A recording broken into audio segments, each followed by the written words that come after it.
Hi, this is Srinivas Soleti. Welcome to political talk show. ఇవాల్టి మన అతిథి ప్రొఫెసర్ కె నాగేశ్వర్ గారు. నమస్తే సార్. నమస్తే అండి. సార్, చంద్రబాబు శ్వేతపత్రాల గోలేంటి సార్? అటు ప్రతిపక్షాలు కామెంట్ చేస్తున్నాయి. చాలామంది ఆంధ్రప్రదేశ్లో ప్రతిపక్షాలతో పాటు మెయిన్ కొంతమంది మేధావులు కూడా చంద్రబాబు ఎందుకని ఈ శ్వేతపత్రాలు అంటూ రాంగ్ స్టెప్ వేస్తున్నారు అంటున్నారు. నిజంగా రాంగ్ స్టెప్ ఇది? అంటే అది శ్వేతపత్రాల రైట్ స్టెప్ ఆ రాంగ్ స్టెప్ కన్నా ఆయన ఒక పొలిటికల్ స్టెప్ అది. ఎందుకంటే నార్మల్గా శ్వేతపత్రం ఉద్దేశం ఏంటి అంటే ఒక సిచ్యువేషన్ అంటే ప్రజల ముందు వాస్తవాల్ని ఉన్నట్లుగా ఉంచడానికి ఒక మార్గంగా వైట్ పేపర్ అనేది వచ్చింది. కానీ Chandrababu Naidu style of white papers 2014లో కూడా చూసాం. 2014లో రాష్ట్రం ఏర్పడిన తర్వాత చంద్రబాబు నాయుడు ముఖ్యమంత్రి అయ్యాక నేను విడుదల చేసిన అన్ని శ్వేతపత్రాలు చదివాను. అందులో 2014లో మీకు క్లాసిక్గా ఉంటుంది, ఇప్పటికి కూడా ఆన్లైన్లో దొరుకుతుంది ఈ white papers. White paper on bifurcation, irrigation, human development, ఇలా అనేక అంశాలు ఉన్నాయి. ప్రతి దాంట్లో కామన్గా కనబడేది ఏంటంటే 2014కు ముందుకెళ్తారు. అంటే ఎంత ముందుకెళ్తారంటే జనరల్గా వైట్ పేపర్ ఏంటంటే ఇప్పుడున్న సిచ్యువేషన్ చెప్తారు, ఇది బ్యాక్కి వెళ్తారు. పోనీ బ్యాక్కి వెళ్ళడం కూడా తప్పు కాదు. ఎలా వెళ్తారంటే ప్రతి దాంట్లో 1995 నుంచి 2004 వరకు బ్రహ్మాండంగా అభివృద్ధి అయింది. మిడ్-90s నుంచి 2004 నుంచి 2014 వరకు నాశనం అయింది.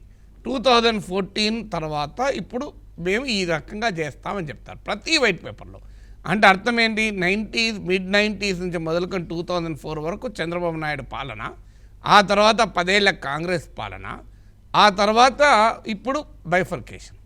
అసలు ఆ రోజు వైట్ పేపర్స్ ఎందుకని రిలీజ్ చేశారు? విభజన తర్వాత రాష్ట్రం ఎలా ఉంది అనేది ప్రజలకు చెప్పడానికి ప్రారంభమై, అది ఉమ్మడి రాష్ట్రంలో కూడా చంద్రబాబు నాయుడు పాలన 10 ఏళ్ల కాంగ్రెస్ పాలన పోలుస్తూ ఒక రాజకీయ ప్రచార కరపత్రాన్ని తలపించే రీతిలో ఆ శ్వేతపత్రాల రచన జరిగింది.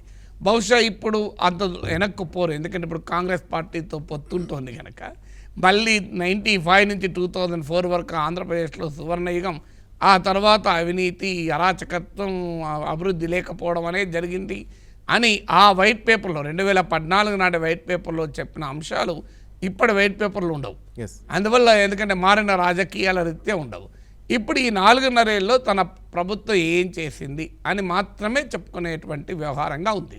నిజంగా వైట్ పేపర్స్ విడుదల చేయాలనుకుంటే ఒక క్రిటికల్ అసెస్మెంట్, ఆ వైట్ పేపర్స్ కూడా ప్రభుత్వము లేదా ఒక ఇండిపెండెంట్ ఏజెన్సీ ద్వారా రాష్ట్రం ముందున్న సవాల్ ఏంటి, ఒక నాన్ పొలిటికల్గా అంటే రాజకీయాలకు అతీతంగా ఒక రాష్ట్రంలో ఉండేటువంటి రాజకీయ పరిస్థితులు ఏంటి అని చెప్పడానికి, సామాజిక ఆర్థిక పరిస్థితులు ఏంటి అని చెప్పడానికి శ్వేతపత్రాలు ఉపయోగించుకోవచ్చు. ఇప్పుడు ఉదాహరణకు 2014లో రాష్ట్ర విభజన సమయంలో రాష్ట్రం ఏ రకమైన సవాళ్ళను ఎదుర్కొంది, ఇప్పుడు ఏ రకమైన పరిస్థితిలో ఉంది, ఈ 4.5 ఏళ్ల కాలంలో ఇండిపెండెంట్ రీసెర్చర్స్ ఆధారంగా చేసుకొని, స్వతంత్ర పరిశోధనల ఆధారంగా చేసుకొని, గణాంకాలతో విశ్లేషణాత్మకంగా ఉంటూ భవిష్యత్తుకు రాష్ట్రం ఏం చేయాలి అనే ఒక సూచన కనుక ఉంటుంటే ఆ white papers would serve intellectual and academic purpose. కానీ ఈ వైట్ పేపర్స్ యొక్క ఖచ్చితమైన ఉద్దేశం ఏంటంటే ఈ 4.5 ఏళ్ల కాలంలో రాష్ట్రం అన్యాయంగా ఉన్నదాన్ని చంద్రబాబు నాయుడు అద్భుతంగా అభివృద్ధి చేశాడు అని చెప్పడానికి ఈ వైట్ పేపర్స్ ఉపయోగించుకుంటున్నారు. అందువల్ల అలా చేయకూడదా, ఇలా వైట్ పేపర్లు రాయకూడదా, అది ప్రభుత్వం ఈ శ్వేతపత్రాలు విడుదల చేస్తే వారి ఇష్టం, అది దానికి మనమేమి కాదనలేం కదా. కానీ ఇది శ్వేతపత్రాలను మాత్రం అనలేం, వీటిని ప్రభుత్వ కరపత్రాలు అనొచ్చు, తప్పేమీ లేదు. ఎందుకంటే కరపత్రాన్ని కూడా విడుదల చేయడం కూడా నేరమే కాదు కదా. కరపత్రాలు కూడా రాజకీయ ప్రచారంలో ఎన్నికల వేళ కరపత్రాలు విడుదల చేసి ఇంకా మా ప్రభుత్వం ఈ రకమైన పనులు చేసింది, ఆంధ్రప్రదేశ్ని ఈ రకంగా మేము అభివృద్ధి చేస్తాం, ఇంకా అభివృద్ధి చేస్తామని ప్రభుత్వం చెప్పచ్చు. అయితే కరపత్రం అన్నప్పుడు ఏమవుతుందంటే ప్రజలు దాన్ని చూసినప్పుడు ఇది చంద్రబాబు నాయుడు ప్రభుత్వం వాళ్ళ పాలన గురించి చెప్పుకుంటోంది అంటారు. దానికి అభ్యంతరం లేదు, చెప్పుకునే హక్కు ఉంది. కానీ శ్వేతపత్రం అన్నప్పుడు ఏమవుతుందంటే దాని ఎలిమెంట్ ఆఫ్ న్యూట్రాలిటీ దానికి ఉంటుంది. అంటే శ్వేతపత్రం అనేది అది పేరు వైట్ పేపర్ అనడంలో ఏంటంటే తెల్లదనంలో ఉండే నిర్మలత్వం ఉంటుంది, చాలా నిర్మలంగా ఉంటుంది అనేది. కానీ ఈ వైట్ పేపర్ నిర్మలంగా ఎందుకు ఉంటున్నాయి? డెఫినెట్గా from the angle of TDP Telugu Desam దృక్కోణం నుంచి చంద్రబాబు నాయుడు ప్రభుత్వ దృక్కోణం నుంచి మాత్రమే ఉంటున్నాయి. అందువల్లనే ప్రజలు ప్రతిపక్షాలు దీన్ని డెఫినెట్గా విమర్శిస్తాయి. ప్రజలు కూడా ఒక పించ్ ఆఫ్ సాల్ట్ అని ఇంగ్లీష్లో పదం ఉంది, పించ్ ఆఫ్ సాల్టే కాదు లారీ లోడ్ ఆఫ్ సాల్ట్తో చూస్తారు. ఎందుకంటే ఆ అనుమానంతోనే చూస్తారు, ఇది ప్రభుత్వం తన గురించి తాను చెప్పుకుంటోంది తప్ప దీన్ని నిజంగా మనం అంగీకరించవచ్చా అంటే ప్రభుత్వాన్ని అంగీకరించే వాళ్ళు అంగీకరిస్తారు, ప్రభుత్వాన్ని అంగీకరించని వారు అంగీకరించరు. ఇంకొక పాయింట్ కూడా ఉంది, ఇంత ఓపికగా శ్వేతపత్రాలు చదివే ప్రజలు ఎంతమంది అనేది ఒక క్వశ్చన్. సామాన్య ప్రజలు ఈ శ్వేతపత్రాలు చదువుతారా? కరెక్ట్గా ఈ శ్వేతపత్రాలు ఎందుకు ఉపయోగపడుతున్నాయంటే ఈ పబ్లిక్ సర్వీస్ కమిషన్ ఎగ్జామినేషన్లు ఈ రెండు రాష్ట్రాలుగా విడిపోయాక సిలబస్లో ఒక మార్పు వచ్చింది. ఆ మార్పులో రాష్ట్రానికి సంబంధించిన పరిస్థితులు కూడా ఒక టాపిక్. ఉదాహరణకు ఆంధ్రప్రదేశ్ పబ్లిక్ సర్వీస్ కమిషన్ సిలబస్లో విభజన దాని అనంతర పరిణామాలను ఒక టాపిక్ ఉంది. ఇప్పుడు ఫస్ట్ వైట్ పేపర్ ఆ టాపిక్ బ్రహ్మాండమైన స్టడీ మెటీరియల్, అద్భుతమైన స్టడీ మెటీరియల్గా ఉపయోగపడుతుంది. ఎందుకంటే ప్రపంచం గురించి దేశం గురించి దొరుకుతాయి కానీ రాష్ట్రం గురించి దొరకవు. అందువల్ల ఈ white paper will serve as a study material for public service commission examination. అలాంటి వాళ్ళు మాత్రం దీన్ని కూలంకుషంగా చదువుతారు, కాంప్రిహెన్సివ్గా చదువుతారు. అందువల్ల ప్రభుత్వం నిజంగానే ఆసక్తి ఉంటే స్టేట్ ఫ్యాక్ట్స్ను ప్రజల ముందుంచి డిబేట్ను ఆహ్వానించి ఒక ఇండిపెండెంట్ సంస్థలతో కనుక విశ్లేషణ చేయించి ఇండిపెండెంట్ రీసెర్చ్ స్టడీస్ ఆధారంగా ఫ్యాక్ట్స్గా చెప్పే ప్రయత్నం చేయాల్సిందే. కానీ అలా చేస్తే ఈ దేశంలో ఉన్న రాజకీయ వ్యవస్థలో సాధ్యం కాదు. ఎందుకంటే ఒకవేళ చంద్రబాబు నాయుడు ప్రభుత్వం నిజంగానే నాగేశ్వర్ అన్నట్లు కనుక చేస్తే ఏమవుతుంది, అందులో ఏదన్నా నిజం ఒప్పుకున్నారనుకోండి, ఉదాహరణకు విభజన తర్వాత ఇంకో రాష్ట్రం ఈ రంగంలో అభివృద్ధి కాలేదు అని తెల్లారి ప్రతిపక్షాలు అదొక ఆయుధంగా వాడుకుంటాయి. మీ ప్రభుత్వ శ్వేతపత్రంలోనే చెప్పారు, అతి దుర్మార్గంగా ఉంది పరిస్థితి. అందువల్ల ఈనాడు ఉన్నటువంటి ఒక పొలిటికల్ కాంపిటేటివ్ పాలిటిక్స్లో సహజంగా ప్రభుత్వాలు నిర్మలంగా అసలు ఏది స్పష్టంగా దాయకుండా అబద్ధాలు చెప్పకుండా ఏకపక్షంగా లేకుండా ప్రకటనలు చేయడం సాధ్యమయ్యే పని కాదు. అందువల్ల వాళ్ళ దృక్పథం నుంచే చెప్తారు. అబద్ధాలు చెప్తారా అంటే ఆ సత్యాలు కూడా వాళ్ళ దృక్పథం నుంచే చెప్తారు, అర్ధ సత్యాలు కూడా వాళ్ళ దృక్పథం నుంచే చెప్తారు. ఎందుకంటే that is a part of the politics. అందువల్ల దీనికి ఓపికంటే ప్రతిపక్షాలు వాళ్ళు కూడా కాంపిటేటివ్గా వాళ్ళు ఒక వైట్ పేపర్లు రిలీజ్ చేయొచ్చు. సో ఈ ప్రభుత్వం పైన వైట్ పేపర్స్ ఇంకా మేము కూడా రిలీజ్ చేస్తున్నాం, మీ ప్రభుత్వం ఏం చేయలేదు అని కూడా చెప్పచ్చు. Let there be a debate. ఎందుకంటే డిస్కషన్ వల్లనే సమాజం పురోగతి అవుతుంది. So discussion is the key to justice అంటాడు అమర్త్య సేన్ తన ఐడియా ఆఫ్ జస్టిస్ అనే పుస్తకంలో. అందువల్ల ప్రభుత్వం ఒక తన వాదన చెప్పింది, ప్రతిపక్షాలు కూడా ఇంకో ప్రత్యామ్నాయ వాదన, పోటీ వాదన చెప్పండి. ఈ రెండు శ్వేతపత్రాల మధ్య ఒక వాదన, ఒక చర్చ అనేది ఉంటే సమాజానికి మంచిది కదా. చంద్రబాబు 2019 ఎన్నికలను అమరావతి చుట్టూ తిప్పున్నాడా? అమరావతిపై కేంద్రీకరణ లాభమా నష్టమా చంద్రబాబు గారు? అంటే చంద్రబాబు నాయుడు తెలంగాణ ఎన్నికలు మనం గమనిస్తే ఆంధ్ర ఎన్నికలు ఏం చేయబోతున్నాడో అర్థమవుతుంది. తెలంగాణ ఎన్నికల్లో స్పష్టంగా హైదరాబాద్ చుట్టూ ఎన్నికల ప్రచారం చేశారు. హైదరాబాదు ముందు అని, తర్వాత సైబరాబాద్ నేనే నిర్మించాను అని చెప్పారు. ఇప్పటికి కూడా ఆంధ్రప్రదేశ్లో చెప్తారు ఇదే పాట. నిజంగా చెప్పాలంటే అమరావతి 2019 ఎన్నికలు కాదు, మీకు 2014 ఎన్నికల్లోనే అమరావతి ఒక యూఎస్పీ, అంటే మార్కెటింగ్ అడ్వర్టైజింగ్ పరిభాషలో యూఎస్పీ, యూనిక్ సెల్లింగ్ ప్రపోజిషన్ అంటారు. అంటే ఒక వస్తువును అమ్ముకోవటానికి, ఒక వస్తువును సేల్ చేయటానికి ఇంకో నాది ఈ ప్రత్యేకత అని చెప్తారు. ఇంకా ఇప్పుడు మీరు ఇది కనుక వాడితే తెల్లగా ఉంటారు, ఇంకో ఇది వాడితే మీకు చాలా మీరు నెల రోజుల్లో లావు తగ్గుతారు. ఆ ప్రోడక్ట్ గురించి ఒక ప్రత్యేక అంశాన్ని ప్రజల్లోకి చెప్తారు. అందువల్ల చంద్రబాబు నాయుడు కూడా ఒక పొలిటికల్ ఈడియంను 2014లో ప్రవేశపెట్టారు. ఎందుకు పెట్టారు అంటే చంద్రబాబు నాయుడు విజయాన్ని రచించడంలో ఒక కీలక పాత్ర వహించింది అమరావతి సెంటిమెంట్. ఎందుకంటే ఈ దేశంలో గత కొద్ది కాలంగా రాజకీయాలనేది, ఎన్నికలనేది, ప్రజల తీర్పు అనేది సెంటిమెంట్ల పైన, ఎమోషనల్ ఇష్యూస్ పైన ఎక్కువగా పోతున్నాయి. అందువల్ల రాష్ట్రం విడిపోకూడదు అనే చర్చ జరుగుతున్నప్పుడు రాష్ట్ర విభజనకు వ్యతిరేకంగా ఉన్న సీమాంధ్ర ప్రజానీకం ప్రధానంగా చెప్పిన అభ్యంతరం ఏంటంటే హైదరాబాద్ మహానగరం. ఎందుకంటే హైదరాబాద్కు 400 ఏళ్ళ చరిత్ర ఉన్నమాట నిజం. అంటే ఉమ్మడి రాష్ట్రంగా 1956లో ఆనాటి హైదరాబాద్ రాష్ట్రము ఆంధ్ర రాష్ట్రాల విలీనంతో మీకు 1956లో ఆంధ్రప్రదేశ్ ఏర్పడినప్పటికే హైదరాబాద్ ఒక పెద్ద నగరం అయినా కూడా రాష్ట్రం రాజధానిగా మారిన తర్వాత అన్ని ప్రాంతాల ప్రజల నుంచి ఇక్కడ పెట్టుబడులు వచ్చాయి, ప్రజల జీవితాలు ఇక్కడ మొదలుపెట్టారు. ప్రజలకు ఒక ఎమోషనల్ కనెక్ట్, ముఖ్యంగా రాయలసీమ కోస్తా ప్రాంతం నుంచి ప్రజలకు కూడా హైదరాబాద్తో ఒక భావోద్వేగపూరితమైన అనుబంధం ఏర్పడింది. అందువల్ల రాష్ట్ర విభజన సమయంలో తీవ్రంగా వ్యతిరేకించిన అంశం ఏంటంటే మాకు హైదరాబాద్ పోతుంది. మీకు గుర్తే ఉంటుంది, ఒక దశలో చర్చ కూడా జరిగింది, దీన్ని కేంద్రపాలిత ప్రాంతం చేయాలి అనేది ఒక చర్చ కూడా జరిగింది. అందువల్ల హైదరాబాద్ చుట్టూ రాష్ట్ర విభజన డిబేట్ నడిచింది. నిజంగానే హైదరాబాదే బోన్ ఆఫ్ కంటెన్షన్ ఉండకపోతే రాష్ట్ర విభజన పట్ల ఇంత వ్యతిరేకత ఉండేదేమో కాదేమో. రాష్ట్ర విభజన ఎందుకంటే దీనికి బ్యాక్గ్రౌండ్ ఆఫ్ హిస్టరీ కూడా ఉంది. ఆంధ్ర రాష్ట్రానికి ఉమ్మడి ప్రెసిడెన్సీ అంటే మద్రాస్ ప్రెసిడెన్సీలో మద్రాస్ రాష్ట్రంలో ఉన్నప్పుడు మద్రాస్ రాజధాని ఉండే. ఆ తర్వాత 1953లో ఆంధ్ర రాష్ట్రం ఏర్పడ్డాక తొలి భాషా ప్రయుక్త రాష్ట్రంగా ఫస్ట్ లింగ్విస్టిక్ స్టేట్గా ఆంధ్ర ఏర్పడ్డాక కర్నూలు రాజధాని అయింది. ఆ తర్వాత మళ్ళీ 1956లో కర్నూలు రాజధానిని కోల్పోయి హైదరాబాద్ వచ్చారు. అంటే ఆంధ్ర ప్రజానీకానికి, ముఖ్యంగా సీమాంధ్ర ప్రజానీకానికి ఏనాడు కూడా రాజధాని లేకుండా అయిపోయింది. ఈ నేపథ్యంలో హైదరాబాద్ చుట్టూ ఈ చర్చ జరిగింది కనుక చంద్రబాబు నాయుడు చాలా సమర్థవంతంగా దీన్ని ఒక రాజకీయ ఆయుధంగా మలుచుకోగలిగాడు.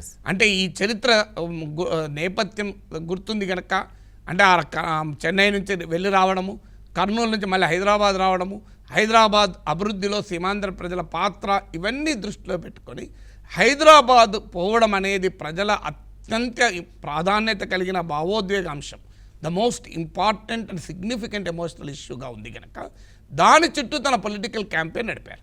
అందుకే మీరు గమనించండి, చంద్రబాబు నాయుడు 2 అంశాలపైనే 2014 ఎన్నికలు గెలిచాడు. 2012లో జగన్మోహన్ రెడ్డి నాయకత్వంలో వైఎస్ఆర్ కాంగ్రెస్ ఉప ఎన్నికల్లో స్వీప్ చేసింది. ఒక్క సీటు మీద అన్ని సీట్లు స్వీప్ చేసింది. తెలుగుదేశం పార్టీ దాదాపు ధరావత్తులో డిపాజిట్లు కాపాడుకోవడం కష్టమైంది. మరి 2 ఇయర్స్లో ఎందుకు ఇంత మార్పు వచ్చింది? ఈ మార్పులో ఒక ముఖ్యమైన అంశం ఏంటంటే ఈ పొలిటికల్ ఈడియం, ఆ పర్ఫెక్ట్ పొలిటికల్ ఈడియం పట్టుకోగలిగాడు. ఏంటి ఆ ఈడియం అంటే రాష్ట్రం విడిపోయి అన్యాయమైంది, రాష్ట్రాన్ని కట్టుబట్టలతో పంపించారు, ఈరోజు మనకు దేశంలో ఒక ప్రభుత్వ అవసరం ఉంది, సహాయ అవసరం ఉంది అని మోడీతో కలిశాడు. అదొక ఫ్యాక్టర్ కూడా పనిచేసింది. పవన్ కళ్యాణ్ ఫ్యాక్టర్ పనిచేసింది. వీటన్నిటితో పాటు ముఖ్యమైన ఫ్యాక్టర్ ఏంటంటే హైదరాబాద్ ఫ్యాక్టర్. ఈ హైదరాబాద్ ఫ్యాక్టర్లు ఏమన్నారు, నేను హైదరాబాదు ఫ్యాక్టర్ను దృష్టిలో పెట్టుకొని అమరావతి అనే రాజధాని కడతాను. ఇది అంటే అప్పటికి అమరావతిని పేరు పెట్టకపోవచ్చు, కానీ నేను ఒక రాజధాని కడతాను, ఇది హైదరాబాదును తలదన్నేదిగా ఉంటుంది, ఢిల్లీ అసూయపడేదిగా ఉంటుంది అని మొదలుపెట్టారు. ఈ పొలిటికల్ ఈడియంతో ఎన్నికలకు వచ్చారు కనుక చంద్రబాబు నాయుడు ఆయన ఆప్షన్స్ చాయిస్ అంటే నో చాయిస్, ఇక ఇది వదిలేస్తే ఆయన పొలిటికల్ బేస్ అయిపోతుంది. అందువల్ల ఆయన మొత్తం కేంద్రీకరణ అంతా రాజధాని అమరావతి అని. ఇది అన్సైంటిఫిక్. ఫస్ట్ ఎందుకు అన్సైంటిఫిక్ అంటే ప్రపంచంలో మీరు అనుభవాలు చూడండి, political capital need not be commercial capital. రాజకీయ రాజధాని, పాలనాపరమైన రాజధాని వాణిజ్య వ్యాపార రాజధానిగా ఉండాల్సిన అవసరం లేదు. మీరు ఇప్పుడు అమెరికా అనుభవం చూడండి, వాషింగ్టన్ నగరాన్ని నేను వెళ్ళొచ్చాను, వాషింగ్టన్లో ఏముంది, it is normal administrative capital అంతే. మీకు అదే మ్యాన్హాటన్ న్యూయార్క్ వెళ్తే మీకు అసలు ఉట్టిపడుతుంది. ఒక న్యూయార్క్ నగరం జీడిపి భారతదేశం కాదు, ప్రపంచంలో సుమారు 100 దేశాల జీడిపి కన్నా ఎక్కువ ఉన్న ఆశ్చర్యం లేదు. మీరు అలాగే మీకు కాలిఫోర్నియా వెళ్ళండి, సిలికాన్ వ్యాలీ, ఇన్ఫర్మేషన్ టెక్నాలజీ కనబడుతుంది. అంటే మీకు మొత్తం వాషింగ్టన్లో కేంద్రీకృతమే లేదు. నిజంగా చెప్పాలంటే కాలిఫోర్నియాతో పోల్చినా, మీరు న్యూయార్క్తో పోల్చినా వాషింగ్టన్ ఏం పెద్ద ఎకానమీ కాదు, పెద్ద సిటీ కాదు. అలాగే మీకు లండన్ కన్నా యూరోప్, మీకు బ్రిటన్లో సిటీస్ ఉంటాయి. అలాగే మనకు ఆ మాటకైతే ఢిల్లీ కన్నా బాంబే ఎక్కువ కదా. భారతదేశంలో అత్యధిక ఆదాయ పన్ను షేర్ ఉన్న నగరం ముంబై నగరం. Mumbai accounts for the highest portion of the income tax పేడ్. అందువల్ల ఆ రకమైన మహానగరం అది. ఢిల్లీకి వెళ్ళలేదే మరి ముఖేష్ అంబానీ, మీరు అనిల్ అంబానీ ఢిల్లీకి వెళ్ళలేదు కదా, మరి బాంబేలో ఉన్నారు కదా. అంటే ఇండియాస్ బిగ్గెస్ట్ క్యాపిటల్ టాటాస్ కానీ అంబానీస్ కానీ వీళ్ళంతా ముంబైలోనే ఉన్నారు, ఢిల్లీ వెళ్ళలే. అంటే అర్థం ఏంటి, పొలిటికల్ క్యాపిటల్ కమర్షియల్ క్యాపిటల్ ఒకటే ఉండాల్సిన అవసరం లేదు.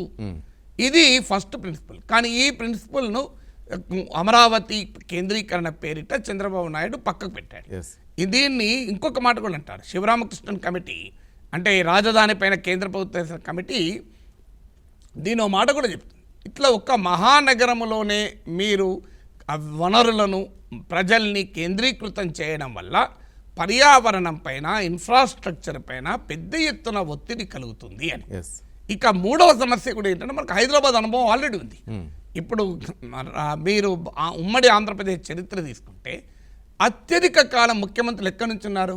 ఆంధ్ర రాయలసీమ ప్రాంతం వాళ్ళేగా. ఎస్ సార్, అందులో అత్యధిక రాయలసీమ ప్రాంతం వాళ్ళే. ఆ ప్రాంతం వాళ్ళే. తెలంగాణ ముఖ్యమంత్రులు ఉన్నది 10-11 ఏళ్ళ కన్నా ఎక్కువ లేరు. ఎస్. మరి ఎందుకని హైదరాబాద్ డెవలప్ చేశారంటే మిమ్మల్ని ఎవరు చేయమన్నారు? మీ హైదరాబాద్లో ఎందుకు చేశారంటే ఈ పెద్ద పెద్ద నాయకుల వాళ్ళ మనుషుల పెట్టుబడులు హైదరాబాద్లో ఉన్నాయి, వాళ్ళ భూములు హైదరాబాద్లో ఉన్నాయి.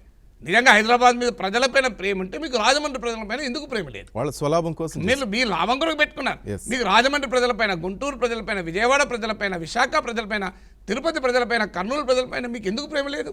ఎందుకు మరి హైదరాబాద్ పైన ఎందుకు ప్రేమ పుట్టింది మీకు అనే క్వశ్చన్ ఇవాళ మనం వేయాలి. అందువల్ల హైదరాబాదు అనే నగరం పైన కేంద్రీకరణ రాష్ట్రంలో ప్రాంతీయ అసమానతలు పెరగటానికి, చివరకు భావోద్వేగాలు రగలటానికి, రాష్ట్ర విభజనకు ఒక పెద్ద సమస్యగా మారింది. మీరు జయాంధ్ర ఉద్యమం నడిపిన సీమాంధ్ర ప్రజలు అంటే మాకు తెలంగాణతో ఉండడం ఇష్టం లేదు, మాకు ఒక ప్రత్యేక రాష్ట్రం కావాలి అని ప్రత్యేక ఆంధ్ర రాష్ట్రం కొరకు ఉద్యమించిన ప్రజలు కేవలం ఒక 4 దశాబ్దాలు గడిచాక మాకు రాష్ట్ర విభజన వద్దు, సమైక్య రాష్ట్రం కావాలని ఎందుకన్నారు? ఇందులో హైదరాబాద్ ఫ్యాక్టరీ. ఇప్పుడు మళ్ళీ అమరావతి పైన కేంద్రీకరణ వల్ల జరగబోయే ప్రమాదం ఏంటి అంటే ఇప్పటికే రాయలసీమ ప్రాంతంలో ఆ భావోద్వేగాలు మొదలయ్యాయి. ఉత్తరాంధ్రలో అది మొదలయ్యాయి. ఇవాళ ఉత్తరాంధ్ర తీసుకున్న ఒక విశాఖపట్నం మినహా, అలాగే రాయలసీమ తీసుకున్న ఇవాళ ఒక ఆవేదన ఉంది. మేము దూరపడిపోతున్నాం. వాళ్ళు ప్రాంతానికి సంబంధించి మాట్లాడుతున్నారు. ఆటోమేటిక్ రాయలసీమ ప్రత్యేక ఉద్యమం కూడా మొదలవుతుంది, మాటలు కూడా వస్తున్నాయి. అవును. అందువల్ల ఇవి ఎందుకు వస్తున్నాయి? మీరు ఈ అమరావతి పైన కేంద్రీకరణ ఇవి సరైనది కాదు అని చాలా చెప్పారు. ఎందుకంటే ఆంధ్రప్రదేశ్ రాష్ట్రానికి బ్రహ్మాండమైన పొటెన్షియల్. మీరు ఇలా అమరావతిలోనే ఫైనాన్షియల్ సిటీ, అమరావతిలోనే ఎడ్యుకేషన్ సిటీ, అమరావతిలోనే మ్యానుఫ్యాక్చరింగ్ సిటీ, ఇన్ని సిటీలు అమరావతిలో నిర్మాణం ఎందుకు? మీరు ఉదాహరణకి ఇలా విశాఖపట్నం ఉంది, ఆల్రెడీ దీన్ని ప్రభుత్వమే చెప్తుంది మేము దీన్ని ఫైనాన్షియల్ టెక్నాలజీగా డెవలప్ చేస్తాం, ఫిన్టెక్ వ్యాలీగా డెవలప్ చేస్తామని. సంతోషం. విశాఖపట్నాన్ని ఇలా కమర్షియల్ సిటీగా, ఫైనాన్షియల్ సిటీగా, ఇన్ఫర్మేషన్ టెక్నాలజీ సిటీగా డెవలప్ చేయండి. మీరు అమరావతి కన్నా కూడా కాస్మోపాలిటన్ నగరం. ఉమ్మడి రాష్ట్రంలో హైదరాబాద్ తర్వాత అంతటి gross domestic product district domestic product ఉన్నటువంటి జిల్లా విశాఖ జిల్లా. ఆంధ్రప్రదేశ్ రాష్ట్రంలో అత్యధిక మండల డొమెస్టిక్ ప్రొడక్ట్ ఉన్నటువంటి మండలం గాజువాక మండలం. మరి దీన్ని మీరు విశాఖపట్నాన్ని ఒక బ్రహ్మాండమైన సిటీగా డెవలప్ చేయొచ్చు. ఒక బ్యూటిఫుల్ సీషోర్, నేచురల్ హార్బర్, ఒక కాస్మోపాలిటన్ కల్చర్ ఉంది. ఆ తర్వాత అన్నిటికీ మించి అమరావతి కన్నా మంచి నేచర్, ప్రకృతి రీత్యా కూడా అమరావతి కన్నా బెటర్ ప్లేస్ కదా. సో ఇన్ని అడ్వాంటేజెస్ ఉన్న మీరు విశాఖపట్నం డెవలప్ చేయండి. ఎందుకంటే ఆ డెవలప్ చేయడం ద్వారా విజయనగరం, శ్రీకాకుళం అభివృద్ధికి కూడా మనం బాటలు వేసిన వాళ్ళం అవుతాం. ఆ తర్వాత మీరు విశాఖపట్నాన్ని ఒక ఫైనాన్షియల్ అండ్ కమర్షియల్ సిటీగా డెవలప్ చేస్తే రాజమండ్రి నుంచి గుంటూరు వరకు అద్భుతమైన వ్యవసాయం. ఇలా దురదృష్టం ఏంటంటే మంచి జరీబు భూముల్లో అంటే నదీ పరివాహక ప్రాంతంలో, కృష్ణానది మైదానాల్లో అద్భుతమైనటువంటి వ్యవసాయ క్షేత్రాలు ఇలా అమరావతి నగర నిర్మాణం జరుగుతుంది. 10 ఫీట్లు తవ్వితే నీళ్ళు వచ్చే ప్లేస్లో ఇవాళ అమరావతి నిర్మాణం జరుగుతుంది. మీరు ఆ గ్రామాలు తీసుకుంటే మీకు ఉండవల్లి నుంచి వైకుంఠాపురం వరకు నేను ఆ గ్రామాలన్నీ తిరిగొచ్చాను. మీరు ఆ గ్రామాలు తీసుకోండి, అసలు ఆశ్చర్యం వేస్తుంది. ఒక్కొక్క ఎకరం పైన ఒక 3 పంటలు కాదు 4 పంటలు 5 పంటలు తీస్తారు. దొండకాయను భూమి మీద పండించి చూశాను నేను. అంతటి అత్యంత సారవంతమైన నేలల్లో మీరు మహానగరాన్ని కట్టారు. కట్టడం ఒక ఎత్తు అయితే దానిపైన మీరు కేంద్రీకరిస్తున్నారు. నిజమే, రాజమండ్రి నుంచి గుంటూరు వరకు మీకు 2-3 అడ్వాంటేజ్ ఉన్నాయి. ఒకటి, ఇది హైలీ అగ్రికల్చరల్ రిచ్ ఏరియా. నా నమ్మకం ఏంటంటే పంజాబ్, హర్యానాను మించినటువంటి సుసంపన్నమైన వ్యవసాయ క్షేత్రం ఇది. మీరు ఇక్కడ ఆక్వాకల్చర్ డెవలప్ చేస్తూ ప్రజల జీవితాలతో ప్రకృతితో పర్యావరణంతో ఆడుకుంటున్నారు. నిజంగా దీన్ని agriculture, agri business, agro processing, rural business ఈ 4 సెక్టార్స్ కనుక ఈ ప్రాంతంలో డెవలప్ చేస్తే ఇదొక పెద్ద కృష్ణా గోదావరి మైదాన ప్రాంతం భారతదేశ ధాన్యాగారంగా మరింతగా అభివృద్ధి అవుతుంది. దీనికి తోడుపాటు మీకు విజయవాడ గుంటూరు బెల్ట్ ఉమ్మడి రాష్ట్రంలోనే ఇది ఒక పెద్ద ఎడ్యుకేషనల్ సెంటర్. నేను ఇంటర్మీడియట్ తర్వాత 1980లో ఇంజనీరింగ్ కోచింగ్కు గుంటూరు వెళ్ళి రవి కళాశాలలో చదువుకున్నాను. అందువల్ల అదొక ఎడ్యుకేషన్ సెంటర్. విజయవాడ ఉమ్మడి రాష్ట్రంలోనే ఒక ట్రాన్స్పోర్ట్ హబ్. ఒక ఆంధ్రప్రదేశ్ ఉమ్మడి రాష్ట్రమే కాదు, భారతదేశం మొత్తానికి ట్రాన్స్పోర్ట్ హబ్. అందువల్ల మీరు ఈ రాజమండ్రి టు గుంటూరు ఉన్నటువంటి సౌత్ కోస్టల్ ఆంధ్రాను మీరు గనక agriculture, agri business, agro processing, rural business, education, transport హబ్గా దీన్ని డెవలప్ చేయండి. ఇకపోతే మీకు రాయలసీమ ఉంది, కర్నూలు నుంచి నెల్లూరు వరకు ఉంది. ఈ ప్రాంతానికి ఒక ప్రత్యేకత ఉంది. ఈ ప్రాంతం 3 మహానగరాలకు మధ్యలో ఉంటుంది. హైదరాబాదు, బెంగళూరు, చెన్నై. అంటే 3 అంతర్జాతీయ విమానాశ్రయాలు దగ్గరలో ఉంటాయి. అందువల్ల ఈ ప్రాంతాన్ని మీరు జాతీయ రహదారి ఉంది, రైల్వే మార్గాలు ఉన్నాయి. దీన్ని కనుక మీరు ఒక మ్యానుఫ్యాక్చరింగ్ హబ్గా డెవలప్ చేస్తే, ఇప్పుడు నేషనల్ మ్యానుఫ్యాక్చరింగ్ పాలసీ ప్రకారం కూడా జాతీయ రహదారుల వెంబడి తయారీ రంగం మ్యానుఫ్యాక్చరింగ్ సెక్టర్ డెవలప్ చేస్తున్నారు. ఇక్కడ బ్రహ్మాండమైన ల్యాండ్ ఏరియా ఉంది. ఎందుకంటే అగ్రికల్చర్ రిచ్ ఏరియా కాదు ఇది. వ్యవసాయానికి పనికిరాని పొలాలు బ్రహ్మాండంగా దొరుకుతాయి. మీరు ఈ కర్నూలు ఇక్కడ మ్యానుఫ్యాక్చరింగ్ డెవలప్ చేసుకున్నారనుకోండి, మీకు ఒక బ్యాలెన్స్ డెవలప్మెంట్, సమతుల్యమైన అభివృద్ధి జరుగుతుంది. మీకు అనంతపురానికి హార్టికల్చర్ హబ్గా డెవలప్ చేయొచ్చు. ఇప్పటికి ప్రభుత్వం రోజు చెప్తుంది, ఇక్కడ అనంతపురానికి ఉన్నటువంటి క్లైమేటిక్ కండిషన్స్ కరివేపాకు నుంచి మొదలుకొని అన్ని రకాల కూరగాయలు పండటానికి, పళ్ళు పండటానికి పనికొస్తుంది. మీకు అదొక ప్రత్యేకత అనంతపురంకు. మీకు హిందూపూర్ ఈ ప్రాంతం ఉంది, బెంగళూరు విమానాశ్రయానికి చాలా దగ్గర. మీకు విచిత్రం ఏంటంటే బెంగళూరు సిటీ నుంచి ప్రజలు విమానాశ్రయం రావడం కన్నా తొందరగా హిందూపూర్ నుంచి నీకు బెంగళూరు విమానాశ్రయానికి వెళ్తారు. అందువల్ల ఆ బెల్ట్ను అంటే బెంగళూరు సమీపంలో ఉన్న ఆంధ్ర బార్డర్ను మీరు ఐటీ సిటీగా డెవలప్ చేయొచ్చు, ఇంకో ఐటీ సిటీగా. సో అక్కడ నుంచి మీకు బెంగళూరు ఎయిర్పోర్ట్ కూడా చాలా దగ్గరలో ఉంటుంది. మీకు బెంగళూరులో ఉన్న కంజెషన్ ఉండదు. పెద్ద ఎత్తున ప్రజలు ఈ రాష్ట్రానికి రావడానికి ఆ ప్రాంతం నుంచి అవకాశం ఉంది. ఆల్రెడీ కియా మోటార్స్ అక్కడ మీరు కొంత మ్యానుఫ్యాక్చరింగ్ మొదలు కూడా అయింది అక్కడ. అందువల్ల ఈ రకంగా కర్నూలు నుంచి నెల్లూరు వరకు మ్యానుఫ్యాక్చరింగ్ డెవలప్ చేయొచ్చు. మీరు బెంగళూరు ఆనుకున్న ప్రాంతాన్ని ఐటీ సిటీగా డెవలప్ చేయొచ్చు. వీటితో పాటు మీకు అదనంగా ఇప్పుడు మీకు నడికుడి శ్రీకాళహస్తి రైలు మార్గం ఇప్పుడు నిర్మాణంలో ఉంది. దాన్ని కనుక వేగనం చేసి మీరు కంప్లీట్ చేసుకున్నారనుకోండి, ఢిల్లీ చెన్నై, హౌరా చెన్నై మార్గాలకు ఒక ఆల్టర్నేట్ రూట్గా ఇది ఉంటుంది. ఇప్పుడు ఢిల్లీ చెన్నై అలాగే హౌరా చెన్నై ఈ 2 మార్గాలు ఆంధ్రప్రదేశ్ ద్వారా ప్రయాణం చేస్తాం. మీకు 3rd రైలు మార్గంగా ఉంటుంది. దీనికి తోడు గూడూరు టు విజయవాడ ఒక రైల్వే లైన్, అదనపు రైల్వే లైన్ పరిశీలనలో ఉంది. మీరు అది కనుక పూర్తి చేసుకున్నారనుకోండి, మీకు ఒక rail network and rail connectivity పెరుగుతుంది. ఇప్పటికే మీకు ఆంధ్రప్రదేశ్కు తెలంగాణకు కూడా లేని ప్రత్యేకత ఉంటుంది. తెలంగాణ మీకు హైదరాబాద్ విమానాశ్రయం ఒకటే ఉంది, కానీ ఆంధ్రలో మీకు ఇప్పటికే విజయవాడ, తిరుపతి, కడప, రాజమండ్రి, విశాఖపట్నం 5 విమానాశ్రయాలు ఇప్పటికే ఉన్నాయి.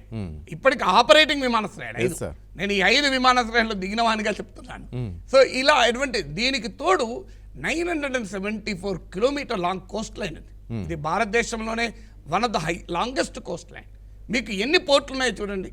మీకు అవకాశం విశాఖ నుంచి మీరు ఇలా రామాయపట్నం పోర్ట్ డెవలప్ చేశారనుకోండి, పెద్ద లాజిస్టిక్స్ హబ్గా ఈ కోస్తా తీర ప్రాంతం డెవలప్ అవుతుంది. మీరు సింగపూర్, తైవాన్ లాంటి రాష్ట్రాలు, సింగపూర్ ఇవాళ ఆసియా ఖండంలోనే అతిపెద్ద కంటైనర్ పోర్ట్ ఉన్నటువంటి ప్లేస్ సింగపూర్. ఎంత అండి, దానికి ల్యాండ్ కూడా లేదు కదా, మనకు బ్రహ్మాండమైన ల్యాండ్ ఉంది కదా.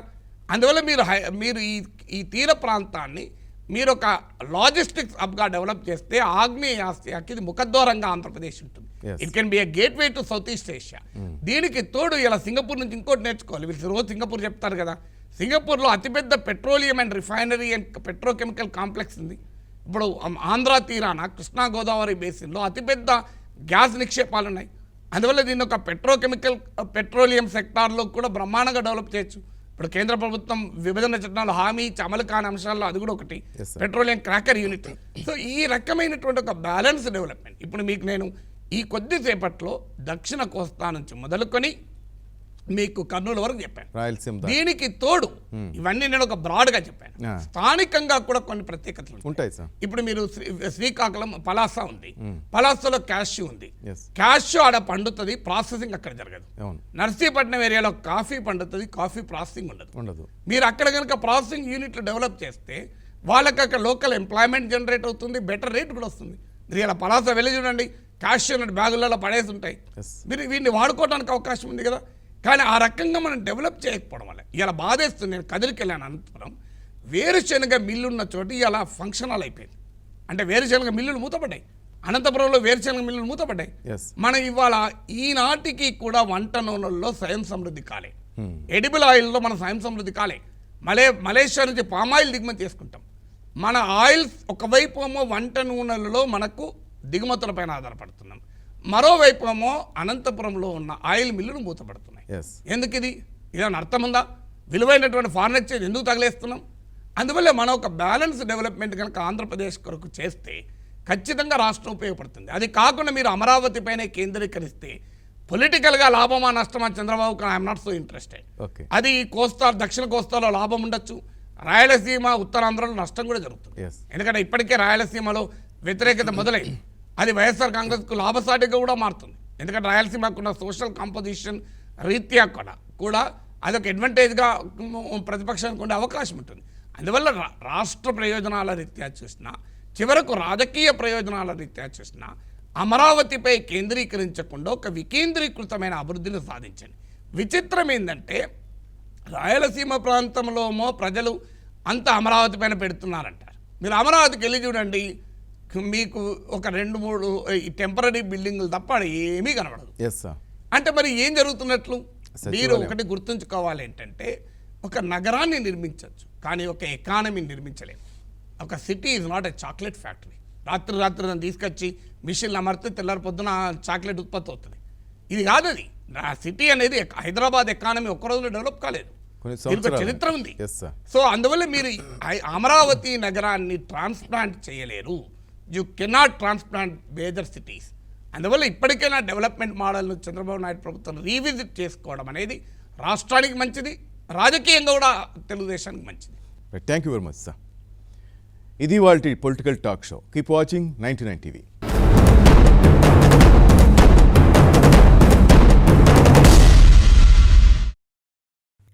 For more updates, please subscribe 99 TV Telugu.